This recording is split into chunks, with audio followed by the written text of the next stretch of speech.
Alright guys, this video was a little bit tougher. Woosah was a little bit tougher to make because OBS and Adobe did not want to cooperate. So, please enjoy!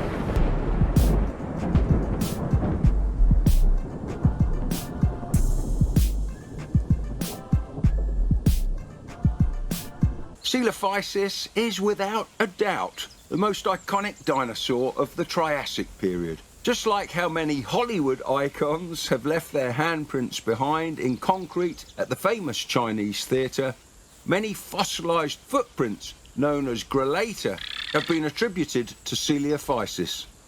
It must have been quite a celebrity back in the day.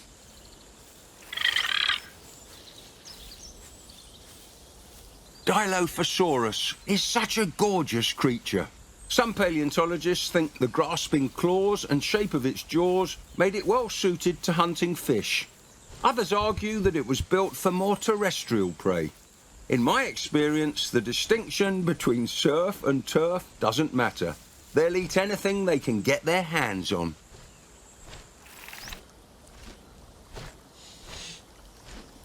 Ah yes, the Torvosaurus, an apex predator of the Jurassic. As it turns out, there were many apex predators in the Jurassic living alongside Torvosaurus. With so many large carnivores in one area competing for the same food, different species must have specialised in different prey.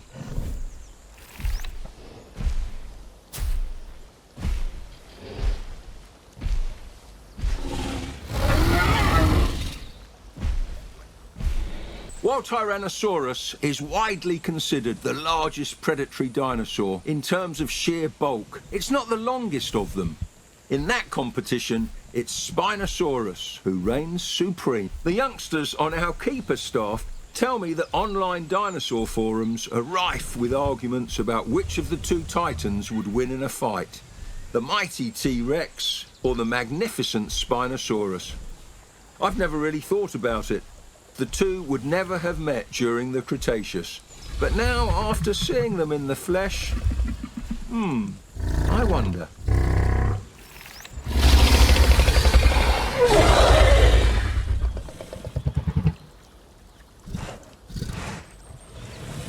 Acrocanthosaurus, the high-spined lizard.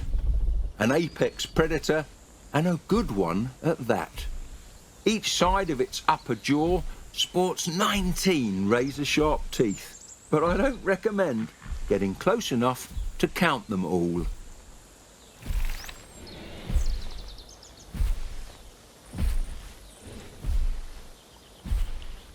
Dun dun dun dun dun dun! Watch out! Here comes the shark lizard, Carcharodontosaurus. There must have been something in the water back in Cretaceous North Africa, because Carcharodontosaurus wasn't the only carnivore around that reached gigantic proportions. Many of the geological formations that preserve its fossils also yield the remains of Spinosaurus.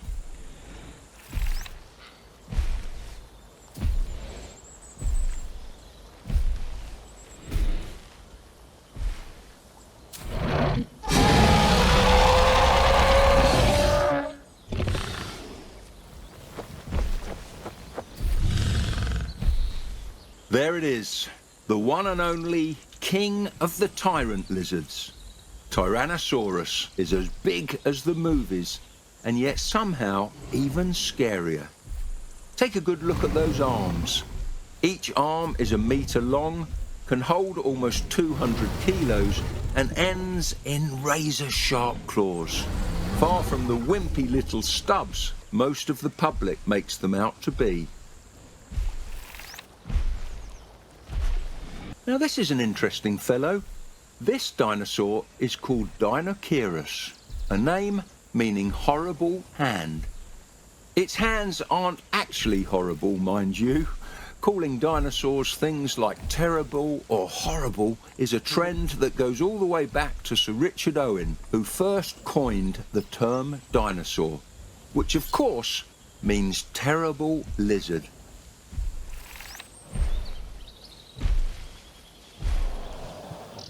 Blink and you'll miss it. Here comes the speedy thief, Velociraptor. By far the most popular feature of Velociraptor is its sickle-shaped killing claw. One of our interpreters loves to carry a replica with him to show to the children. It always seems to make a big impression.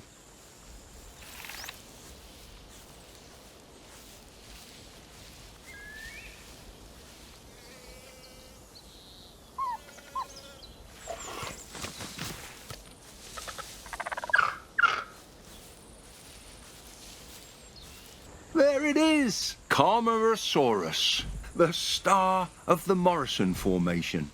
Don't let its peculiar mouth scare you. The long chisel-like teeth may look like a carnivore's, but they are actually much better adapted to rip coarse leaves from tree branches. Although, to be fair, we haven't really put the theory to the test.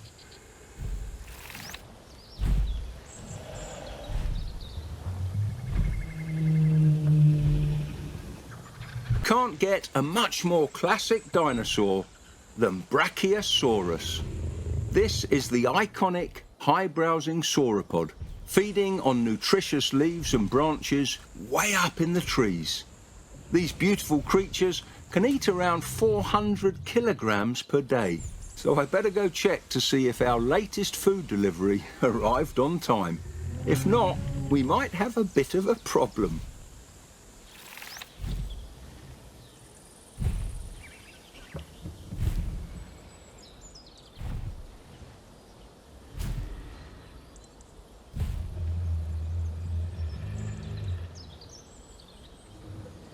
Now, I've seen skeletons of Argentinosaurus before, but nothing can prepare you for the sheer immensity of this dinosaur in the flesh. A single vertebrae from the back of this animal could be over 1.5 meters tall.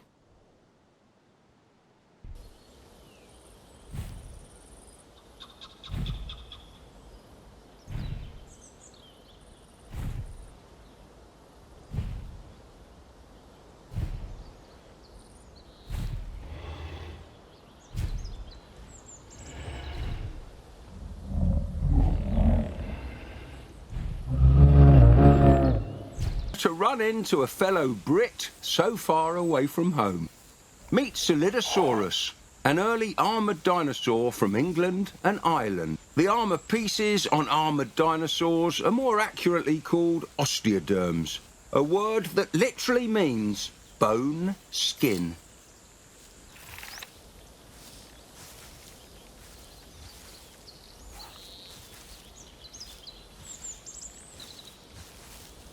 A Dryosaurus. Quite elegant, don't you think? They're especially cute as babies when they have big eyes and stubby noses, just like a puppy.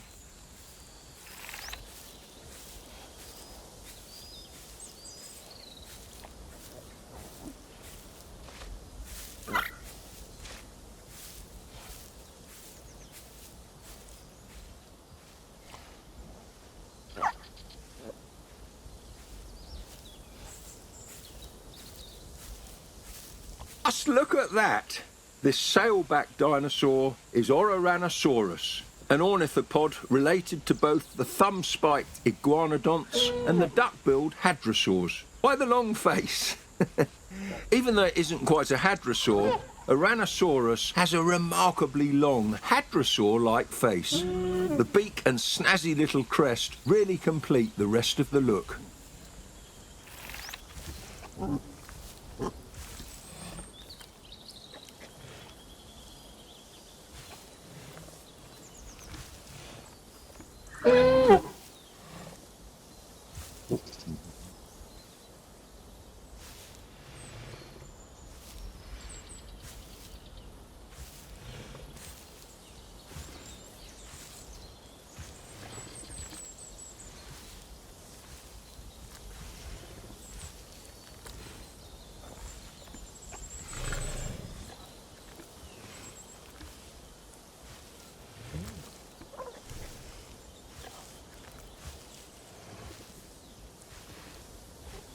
Iguanodon, one of the first dinosaurs to be formally named. Reconstructions of this animal have changed dramatically over the years, from a giant rhinoceros-like reptilian beast to the beautiful animal you see before you now. It really makes you wonder, what will paleontologists discover next to fundamentally change the way we view other dinosaurs?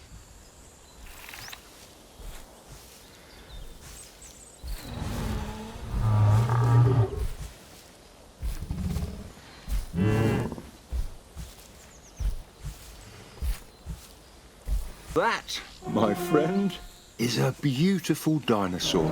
Almost like a musical instrument, Parasaurolophus used their crest for long-distance communication. There's been simulations in the past that tried to reconstruct how they could have sounded, but nothing quite compares to the real thing.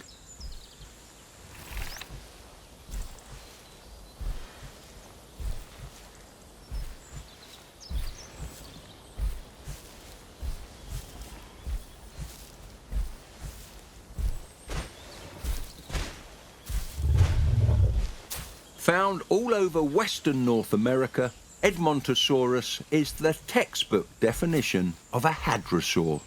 Hadrosaurs are commonly referred to as duck-billed dinosaurs, but don't let that catchy moniker fool you. These dinosaurs lived on land, not in water.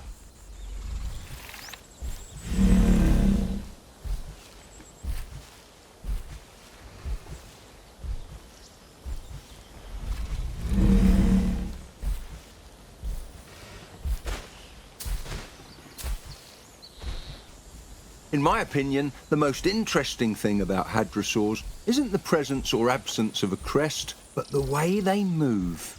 They're able to walk as bipeds or quadrupeds as the situation demands, a rare feature in the animal kingdom.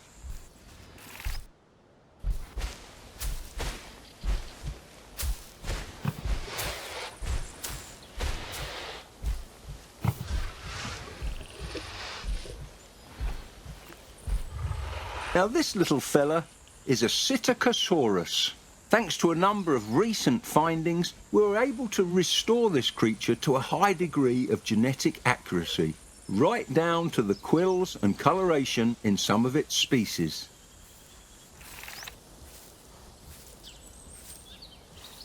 Protoceratops.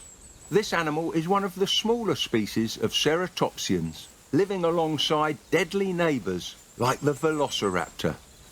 Thankfully, this little critter is surprisingly speedy. Compared to its larger cousins, the foot structure and limb proportions of Protoceratops are much better adapted to running. I guess that's important if you're trying to avoid speedy thieves like Velociraptor.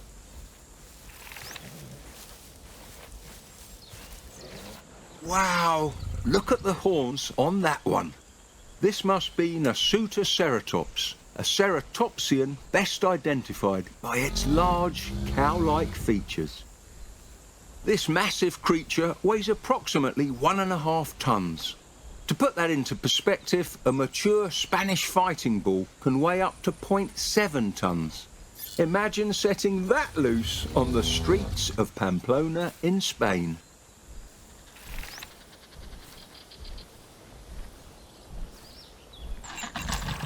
With a head like that, we must be looking at Styracosaurus. Styracosaurus belongs to a group of ceratopsians called centrosaurines, which tend to have longer nasal horns, shorter brow horns, and spiny frills. The famous Triceratops, in contrast, belongs to the chasmosaurines, which instead favour longer brow horns and long, simple frills.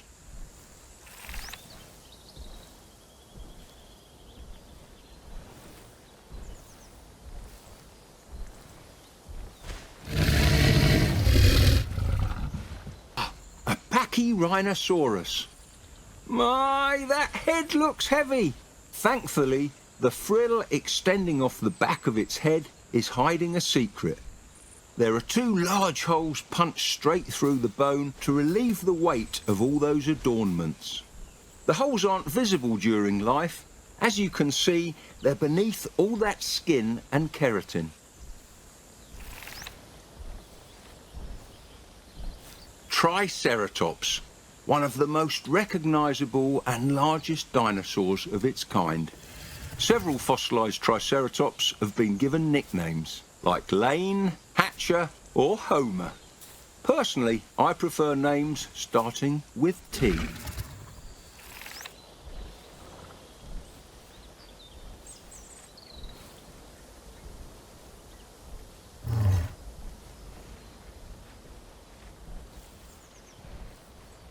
At last, the woolly mammoth, ruler of the Ice Age, then ruler of none.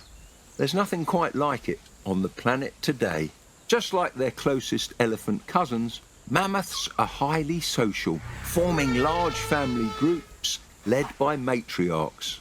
So that means we need to make sure we give them enough company. I would hate to see them feel lonely.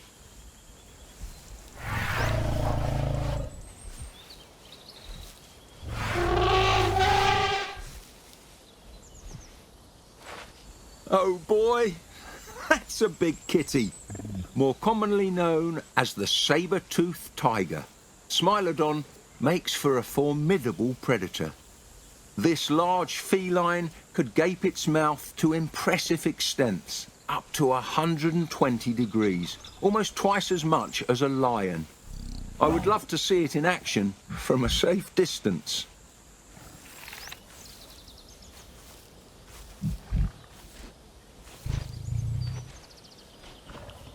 The woolly rhino, or Coelodonta, is a relative to the modern-day Sumatran rhino.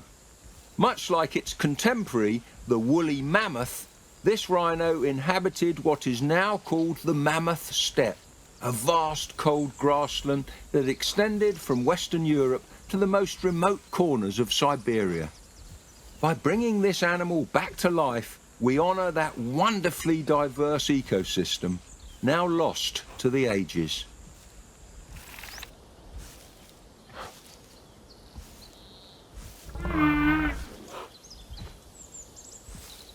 Paraceratherium may look totally alien at first, but look again.